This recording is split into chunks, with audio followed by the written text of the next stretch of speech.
Bueno, vamos a seguir para acabar la tarde a una hora respetable. Aquí el autor de libros. Bueno, ahora simplemente me autopresento.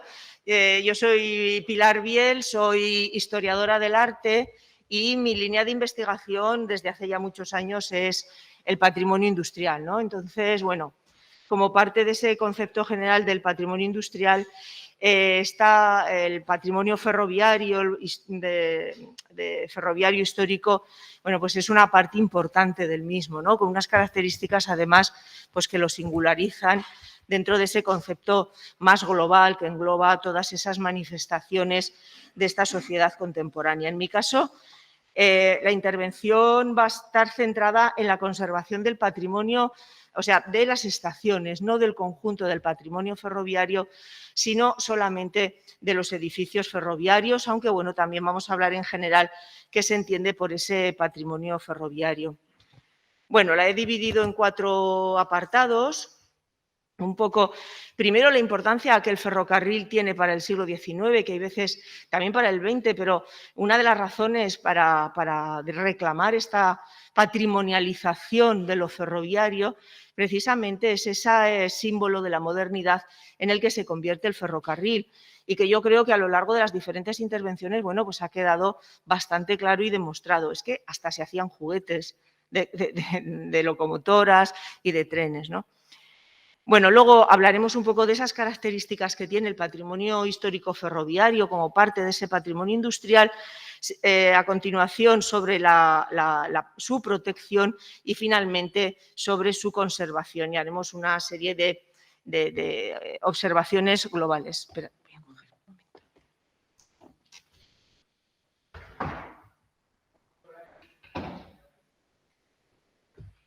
He cogido el móvil para controlar el tiempo. Perdonadme. Bueno, en definitiva, empezamos. El ferrocarril como símbolo de esta modernidad. Bueno, pues el ferrocarril realmente es un símbolo de la modernidad y es el símbolo que mejor representa todo lo que supone la revolución industrial. El éxito de las locomotoras de vapor impulsa la expansión de las líneas ferroviarias por todo el mundo y este medio de transporte se va a convertir en ese heraldo de la civilización moderna. Desde muy temprano, el ferrocarril encarna el espíritu del siglo XIX y adquiere importantes significados culturales. Se convierte en el emblema del poder mecánico con el que se acortan las distancias y se unen lugares que hasta este momento estaban muy alejados y en sitios remotos. Lo rural se vuelve cada vez más accesible a la ciudad y va cambiando poco a poco la relación que tiene el hombre urbano también con la naturaleza. Además, se extienden por parajes inaccesibles. Los túneles perforan esas montañas escarpadas. En la literatura hay numerosas alusiones ferroviarias que expresan por medio de la retórica esa idea de lo sublime tecnológico. En esta literatura se habla de poema del trabajo, de la ciencia, de lo colosal y brioso empeño, de que es algo que embarga el ánimo, de que hay un ferviente entusiasmo y admiración. En definitiva, siempre el ferrocarril y todo lo que él conlleva se califica de ciclópeo, de atrevidísimo, de gigantesco. La locomotora va a encarnar esta idea de el peligro, de ser aterradora, pero al mismo tiempo también es algo emocionante, es inmensa, es poderosa, es maravillosa. Todos estos son adjetivos sacados de esa literatura y de la prensa cotidiana donde se habla del ferrocarril. Los puentes y los viaductos también van a alcanzar la consideración de obra de arte y también estos puentes van a ser exaltados como obras de arte por los poetas y por los artistas. La estación ferroviaria es la iglesia moderna, el palacio de la industria, la puerta de la ciudad. En definitiva, a través de la estación se simboliza ese progreso mecánico de esta nueva sociedad. Una nueva sociedad que confía plenamente en la ingeniería. Y su presencia en la ciudad como en el medio rural también van a ser sinónimos de la creación de un nuevo paisaje. En el caso de la ciudad, porque la estación significa el crecimiento urbano, rompemos las murallas de la ciudad antigua y creamos la nueva ciudad industrial. En el caso de las pequeñas estaciones de pueblo, la estación se convierte en ese símbolo de la era industrial. Pero es que viajar también significó modificar la percepción del entorno y la construcción de una nueva mirada sobre el paisaje. El ferrocarril introduce la fascinación por la velocidad y modifica la sensación paisajística, ya que todo está en movimiento. Y ahora la unidad de la visión, que era con la que trabajaban nuestros antecesores, queda dividida en una sucesión de impresiones. El ferrocarril, por lo tanto, ayuda a construir una nueva conciencia paisajista en la que la distancia se acorta, se genera una sucesión de escenarios y el viajero adquiere una nueva habilidad, que es la capacidad de sintetizarlo todo para contemplarlo como si se tratara de un panorama. Indudablemente, el ferrocarril forma parte, avanza conforme avanza la sociedad. Y ya en el siglo XX, como también hemos visto, la máquina de vapor va a dejar paso a la eléctrica, el tren carbonero, a la alta velocidad, y la estación, entendida como puerta de la ciudad, se va a transformar en un gran centro comercial. Todos estos hechos son síntoma de los cambios que se producen en el seno de esta sociedad industrial y el cambio en el modelo productivo implica también una renovación de las instalaciones y de las estructuras. ¿Por qué tiene que seguir creciendo? Del mismo modo, los asentamientos industriales y ferroviarios en la ciudad se deben de trasladar a otros lugares. Por lo tanto, estas viejas estructuras quedan, en la mayoría de los casos, abandonadas a la espera de su desaparición. Pues la dinámica del crecimiento de la ciudad va a implicar la ocupación de esos terrenos que antes estaban extramuros. Algunas de estas estaciones se salvan del derribo porque, aparte de su magnificencia, también la sociedad posmoderna se reconoce en ellas como los valores de esa modernidad que ya ha sido superada y que, por lo tanto, pasa a ser una parte de la historia contemporánea. Pero además en un caso también bastante importante, lo que tenemos es que detrás de la conservación de algunos de estos edificios que se impide su derribo, tenemos a la sociedad civil. Yo creo que esto también se ha ido poniendo de manifiesto y estas mismas jornadas son un ejemplo de esto, ¿no? De cómo la sociedad civil reacciona pues, ante el derribo indiscriminado de una vieja industria o de una vieja estación y reivindica su conservación. También la sociedad civil, los aficionados, son parte de los que impulsan los estudios, ¿no?, en torno al legado, en este caso ferroviario. Además, estudios que abarcan, como también hemos visto aquí, pues desde lo económico, lo tecnológico, lo histórico, es decir, todas esas facetas. Pero a la hora de decidir qué es lo que queremos conservar y cómo lo queremos conservar, es muy importante también que sepamos qué valores y qué características tiene eso que queremos conservar. Para ello ya tenemos una serie de normativas, de cartas internacionales que nos ayudan, ¿no?, a fijar esos criterios. Para el caso del patrimonio industrial y, por lo tanto, para el ferroviario, tenemos la Carta de Nizhny-Tagil, promovida por TIC y con ICOMOS y aprobada por Europa en el año 2003. Y esta carta nos dice que los valores de lo industrial son históricos, sociales, tecnológicos, científicos y estéticos, es decir, un conjunto de diferentes rostros. Y también en esta misma carta se insiste en que los valores en que estos valores de lo industrial se sintetizan en el paisaje, un paisaje que lo genera la industria y que es el resultado del sitio en el que se desarrolla no solamente el edificio, sino también todo el entramado de comunicaciones que supone imponer en el paisaje un sector productivo. Pero además, en ese paisaje, además de las comunicaciones, también tenemos que tener en cuenta la maquinaria, su funcionamiento y, por supuesto, la documentación escrita y los registros intangibles. Sin todo esto, realmente no tenemos una imagen adecuada ni fija de lo que significa la industria.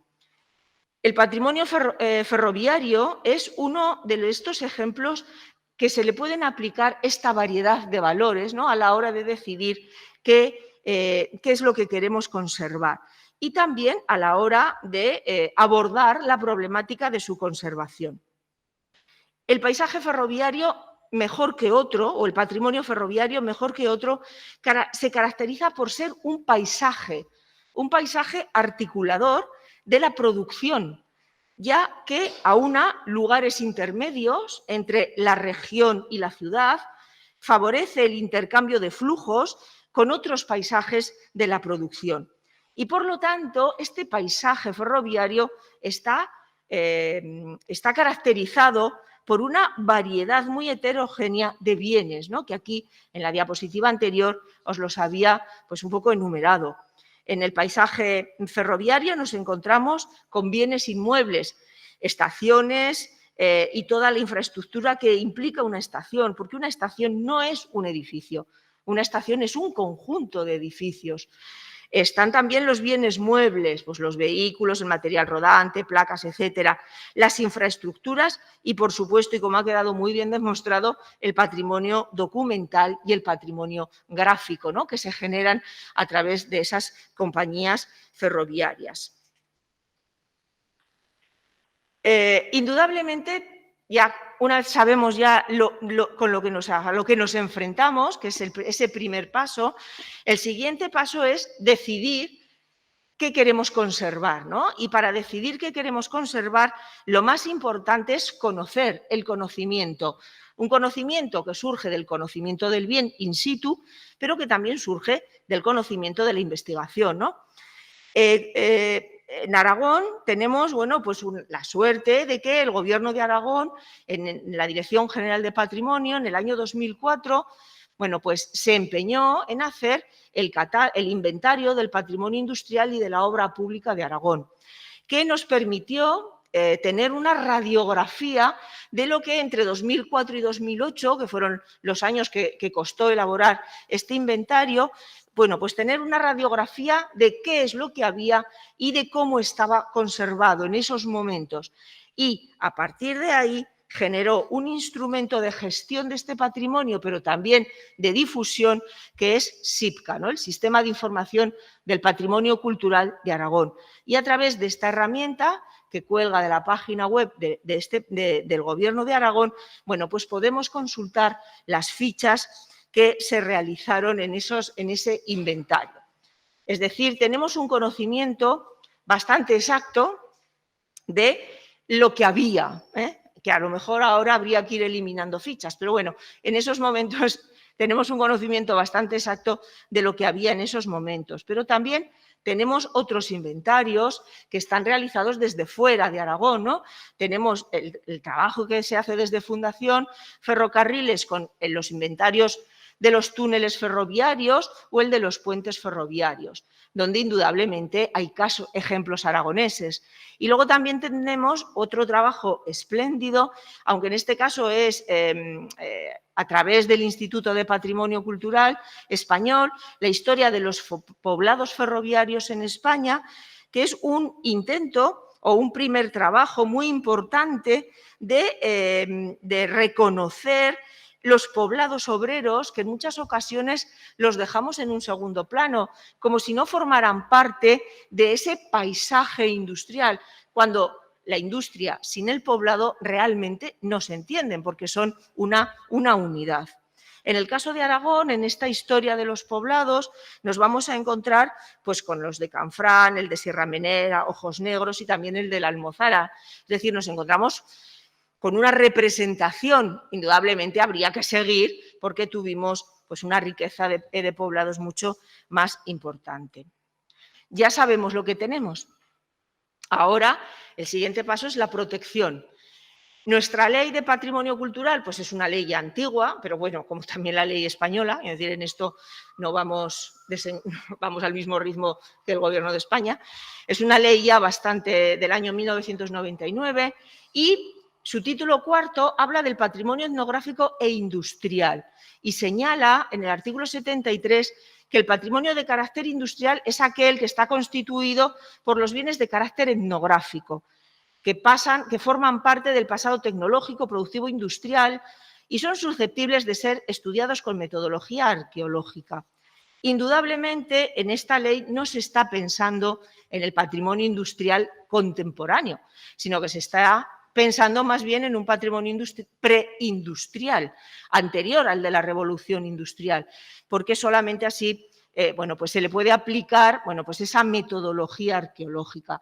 Esto no es una excepción, la ley aragonesa no es una excepción. Hay otras leyes que también se aprobaron en estos años y también consideran lo industrial bajo esta prisma de lo etnográfico, bajo este prisma de la metodología arqueológica. Pero además también, y luego volveremos sobre esto, habla de la necesidad de crear un museo de la ciencia y de la tecnología como centro para la preservación y el estudio del patrimonio de carácter industrial. Un museo que, bueno, ya lo volveremos a retomar después, indudablemente no existe a día de hoy. Después de la ley, bueno, ¿qué ejemplos tenemos aprobados? Pues realmente en el listado de bienes protegidos de la Comunidad Autónoma de Aragón tenemos muy poco patrimonio industrial y mucho menos tenemos también poco patrimonio ferroviario protegido. Esto no quiere decir que haya que protegerlo todo, sino que hay que proteger, bueno, pues con una cierta coherencia y con un cierto razonamiento. Tenemos, bueno, pues estos bienes que veis aquí, a los que tenemos que añadir la reciente, además, también declaración como bien inventariado de 2 depósitos de agua, una grúa dinámica y el puente o placa giratoria para locomotoras de la estación de Caspe, que me lo han comentado unas compañeras amigas que están asistiendo a estas jornadas. Es decir, que esta lista pequeña se ha enriquecido, ¿no?, con nuevas declaraciones que son actuales. Son muy recientes. Lo que nos demuestra esta lista es, por un lado, eso, la escasa presencia que tiene lo industrial en el conjunto de la protección en Aragón.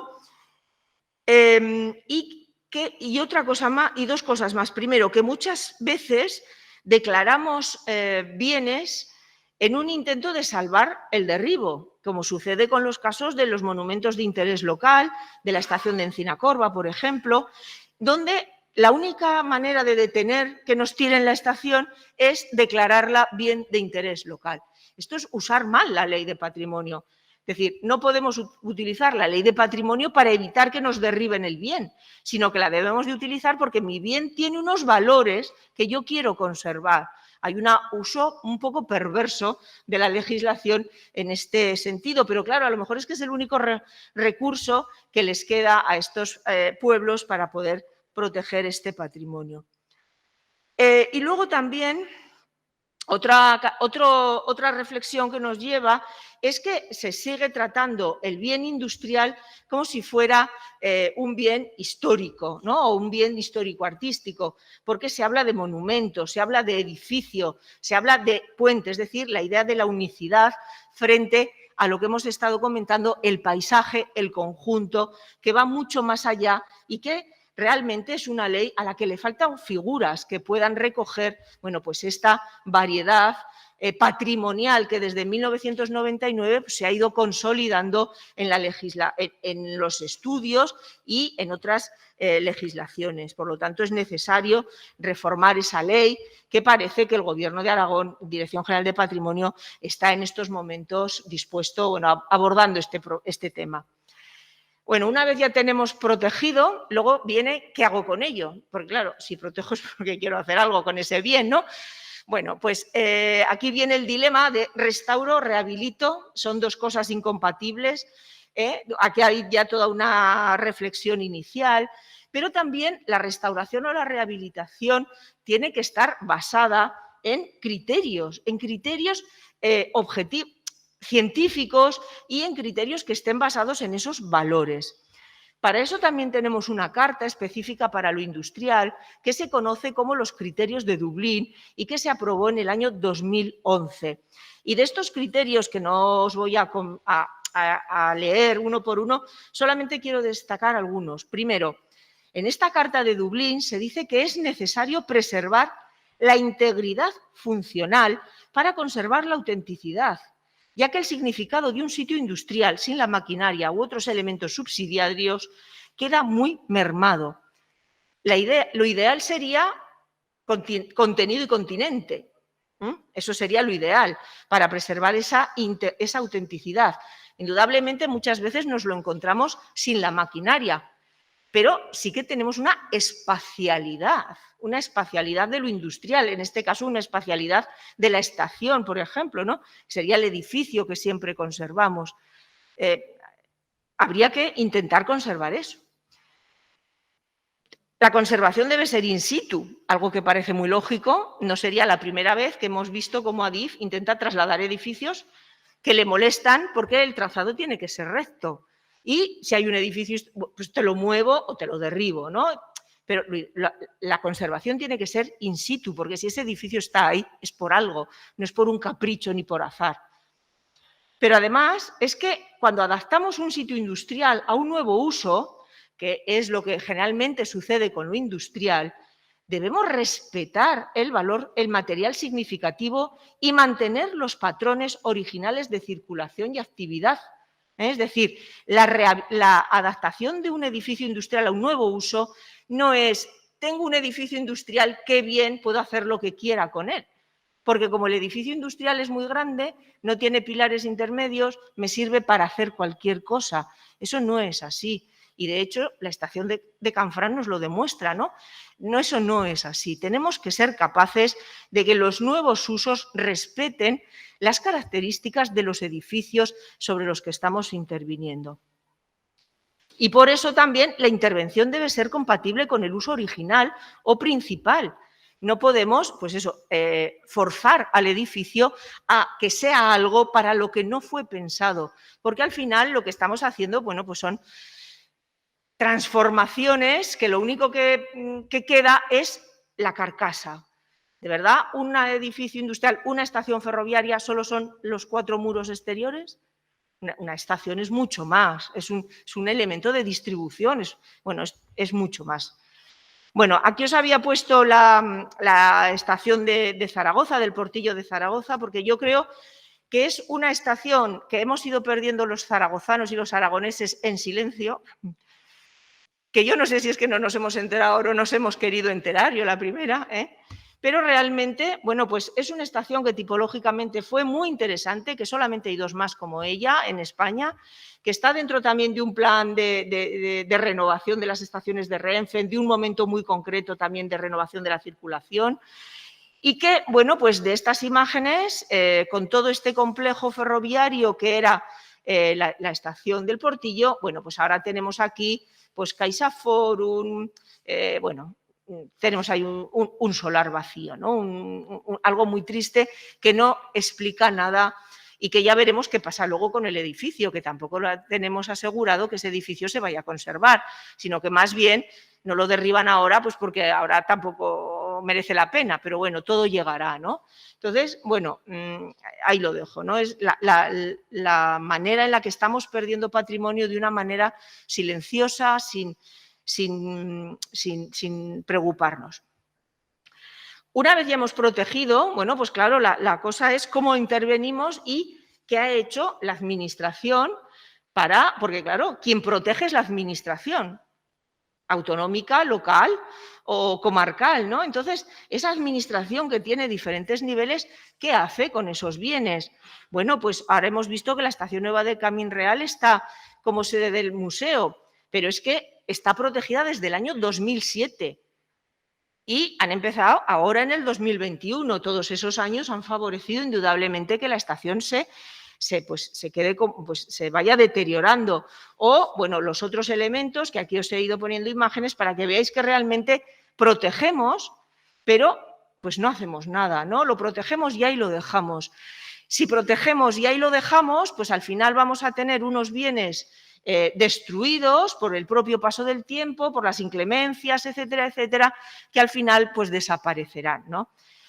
Bueno, también he puesto aquí los vehículos, no quiere decir que estén mal conservados, pero también ahí han estado, ¿no? Quiero decir, los hemos catalogado y ya ni nos hemos preocupado de intervenir en ellos, de restaurarlos, ni nada. Ahí los dejo y que estén ahí sin más, ¿no? Cuando, bueno, pues se tendría que haber, yo desde mi punto de vista creo que se tendría que haber intervenido en ellos, porque al final no dejan de ser también un material frágil, aunque... Y bueno, de todas estas, las dos únicas que están en uso actualmente sería la estación de Ayerbe o la estación del Camín Real, pero en Zaragoza, ¿no? En la ciudad de Zaragoza. Y gracias a ello, bueno, pues tienen un uso, están en mejor estado de conservación. Bueno, la pregunta, por lo tanto, es, bueno, ¿cómo conservamos? Y para conservar, ¿la mejor opción es un museo? Indudablemente la respuesta es sí, ¿no? Quiero decir, el museo es lo ideal para, bueno, pues tener ese contenido y ese continente. El museo además tiene la función del inventariado, tiene la función de enriquecer los fondos, es decir, un museo tiene muchas funciones. Bueno, en Aragón, como ya ha quedado demostrado, no tenemos un museo del ferrocarril, ahora parece que va a ser una realidad, pero hasta ahora no ha habido manera. Tampoco tenemos un museo de la ciencia y de la tecnología, como nos estaba diciendo la ley desde 1999, que yo no sé por qué lo pusieron en la ley, si luego nadie ha tenido el interés de ejecutar el mandato legislativo. Y lo que sí que tenemos, y con mucho orgullo, y que no lo voy a contar porque ya lo contasteis vosotros, es un centro de interpretación del ferrocarril de la comarca de Cariñena, libro bestseller, que tenemos aquí a los autores firmando. Y aquí quiero hacer una reflexión. Y la reflexión es, además me ha surgido escuchando a Carlos, que realmente todas estas cosas es porque hay voluntarios. Vamos, a ver, por un lado me parece muy bien, entendedme, yo la labor del voluntariado es excepcional, pero el voluntariado no debe de sustituir a los profesionales, ni el voluntariado debe de sustituir a la administración. El voluntariado es un apoyo de la administración, que es la que debe de tomar la iniciativa de estas cosas, y de los profesionales de la gestión del patrimonio, porque para eso tenemos estudios que profesionalizan el trabajo con el patrimonio cultural. A mí es muy loable que todas estas iniciativas, pero deberíamos de demandar, deberíamos de exigir esa profesionalización y esa implicación de las administraciones.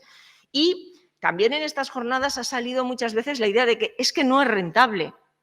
Y, quiero decir, el patrimonio cultural no tiene que ser rentable económicamente. El patrimonio cultural es rentable socialmente, es rentable simbólicamente, ideológicamente, porque la sociedad se identifica con él. El patrimonio cultural será, bueno, pues rentable económicamente en la medida en la que pues, genere un puesto de trabajo, genere gente que vaya y por lo tanto active el comercio local, pero el patrimonio industrial no puede, el patrimonio en general no puede ser rentable. No podemos aspirar a que vayan hordas de turistas para ganar dinero. Sería destrozar el propio patrimonio cultural, ¿no? Por lo tanto, el argumento de la rentabilidad, lo siento, pero no puede ser utilizado para eliminar un proyecto, para decir es que no se puede hacer. No, no se puede hacer porque no quieres hacerlo, no porque no sea rentable económicamente. También has hablado de los trenes mineros. Yo creo que en esta misma, gracias a estos trenes mineros, pues aunque el de parque de Andorra no sea diésel, bueno, tampoco, y hacen bastante también, ¿no? Un poco también como vosotros, que están en la misma línea de intentar recuperar el patrimonio con muy poco apoyo. En este caso, si en el caso de Utrillas es un alcalde, en el caso de Andorra es una comarca, es la técnico de la comarca que ha puesto un empeño en recuperar todo el pasado minero de la cuenca minera de Andorra, Sierra de Arcos. Esto también me lleva a otra reflexión y es la importancia de las personas, en este caso de los alcaldes, ¿no? Porque donde vemos en las localidades pequeñas, en las localidades de este Aragón vaciado, que hay alcaldes que buscan los recursos, que hay alcaldes que se implican en la gestión, que tienen una mirada un poco más allá, realmente se hacen cosas pequeñas, pero se hacen, porque realmente lo que hay que hacer yo creo que son estas cosas pequeñas y cotidianas. Y luego están los otros usos. Claro, escuchándome pensaréis seguramente, ¿qué pasa? ¿Que es que no se puede hacer nada con las estaciones ferroviarias? Hombre, sí, claro, por supuesto. Se puede hacer muchas cosas con las estaciones ferroviarias y se pueden dar otros usos. Aquí os he traído Torre del Comte, que es un hotel. Un hotel en el Matarraña, entonces, bueno, pues aquí digamos que tiene su lado bueno y su lado malo. Su lado bueno, ¿por qué? Bueno, pues porque, como veis, lo que han hecho es bueno, han rehabilitado la estación para hotel, tienen una serie de habitaciones y luego también para restaurante. Y han generado un entorno que es como una especie de parque arqueológico. Han conservado las travesías, lo de madera, las traviesas, han conservado las traviesas, han conservado algún elemento, ¿no?, que estaba ahí. Pero luego, claro, te metes en el restaurante, que es esta, que es la estación, y ya veis, ¿no? Está pues muy dividida, la espacialidad de lo que es la estación no acabas de entenderla, luego te metes en el restaurante y estás encerrado, ¿no? Con lo cual tampoco te ves que estás ahí, es decir, se puede intervenir también con otra sensibilidad. Y desde luego, un elemento negativo completamente, ya lo siento ser tan crítico, como es la estación de Caminos del Norte, de Caminos de Hierro del Norte en Zaragoza, en el barrio del Arrabal. Es decir, ese complejo tan importante queda reducido a un edificio. Y el edificio queda reducido a 4 paredes, porque en el interior ya no es que no veas la espacialidad, es que no tiene nada que ver. Y es que hasta les molestaban las columnas de fundición que formaban parte del hall de la estación, ¿no? ¿De verdad que esas columnas no pueden estar en su sitio? Es que no hay otras soluciones para hacer lo mismo, pero que los elementos que son significativos del edificio estén en su sitio y no que tengamos que hacer ahí esa especie de parque de columnas porque les debió de dar pena tirarlas, ¿no? No lo sé. Yo realmente este tipo de intervención, bueno, pues es un tipo de intervención que desvirtúa por completo todos los valores de lo industrial y que solamente entiende lo industrial como fachada. Y lo industrial no es una fachada, ni es solo arquitectura, porque eso también es otro de los elementos que me gustaría recalcar. Otro argumento para derribar un edificio industrial es que no es buena arquitectura. Bueno, pero es que lo industrial, su objetivo no es ser buena arquitectura. En algunos casos lo será porque el industrial que manda a construir la fábrica tiene otros objetivos. El objetivo de una fábrica es ser funcional. Y en ese funcional lo que hace es generar un nuevo lenguaje arquitectónico. Por lo tanto, el argumento de reducir lo industrial a la arquitectura tampoco es válido como objetivo, como objetivo de valoración para decidir el derribo o la conservación de un edificio. Bueno, indudablemente, pues habría que acabar con Canfrán, ¿no? Yo creo que todos hemos acabado con Canfrán, somos un poco pesados. Bueno, yo creo que ya a lo largo de esta intervención, bueno, pues Canfrán es un pequeño fracaso desde el punto de vista de la intervención en el edificio, un pequeño o gran fracaso, ¿no? De la carencia de unos criterios que se apliquen con rigurosidad desde el principio del proyecto.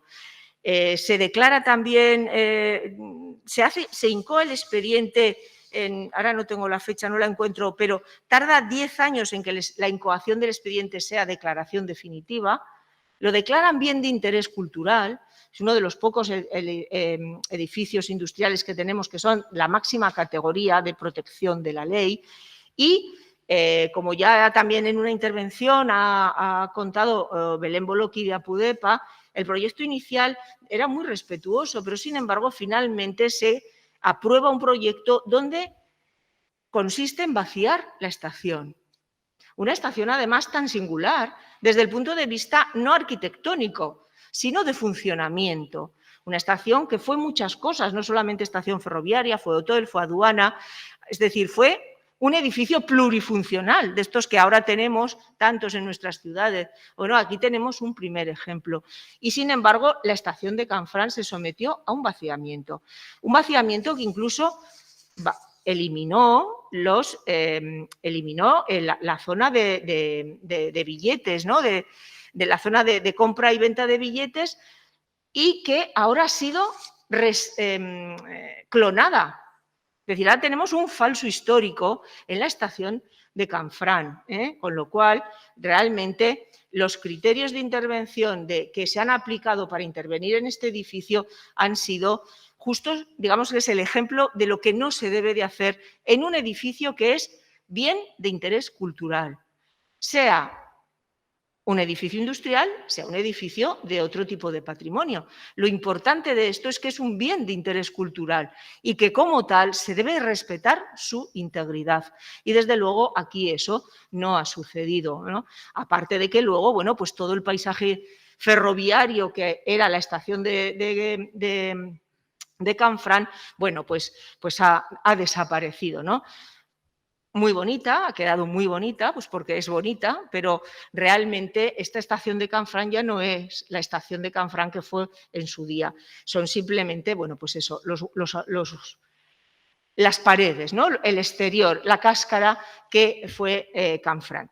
Bueno, y ya con esto, pues nada más, simplemente concluir, pues eso, reflexionando en la necesidad de, primero, tenemos que tener claro qué queremos conservar. No se puede conservar todo lo industrial porque eso no es lógico, ¿no? De la misma manera que, bueno, pues tenemos que saber qué queremos conservar y una vez que sepamos y decidamos por criterios objetivos qué es lo que queremos conservar de nuestro patrimonio ferroviario, bueno, pues entonces mimémoslo y cuidémoslo como cuidamos el resto del patrimonio. Muchas gracias.